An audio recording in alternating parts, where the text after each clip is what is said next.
मावशी तुमचं कुठलं गाव म्हटले? जांभूळशी. जांभूळशी.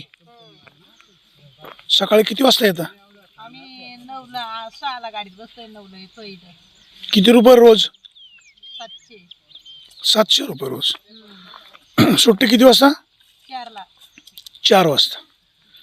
तिकडे काय काय समस्या? प्यायला पाणी आहे का? नाही, म्हणजे आता नाही का उन्हाळ्यात नाही? उन्हाळ्यात नाही. आता नाही, उन्हाळ्यात नाही. आता आम्हाला पाणीच नाही. मग आता प्यायला पाणी नाही? नाही ना, घरी जिऱ्याचा कुठं मुडं येता येतं ते. आता पाणी संपून जाईल. आता टँकर चालू होईल तेव्हा. मग आता काय करता पाण्याची व्यवस्था? आता काय नाही, हे असंच पाणी कुठून पण आणायचं, कोणाच्या विहिरींवरून आणायचं. कोणाच्या विहिरीनं जायचं, तिथे पाणी भरून आणायचं. तर सकाळी उठायचं कधी? कामावर यायचं कधी? आम्हाला पाणी भरायचं कधी? 4ला उठायला लागत आहे आम्हाला. 3ला 4ला उठायचं, स्वयंपाक करायचा. घरी शेती किती? शेती आम्हाला थोडी एरी.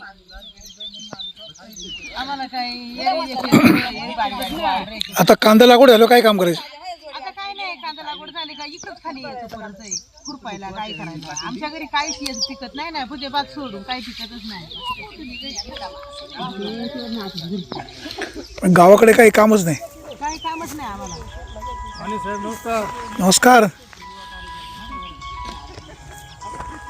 दादा, बरं आहे ना? हो, जरा गप्पा मारल्या यांच्याशी.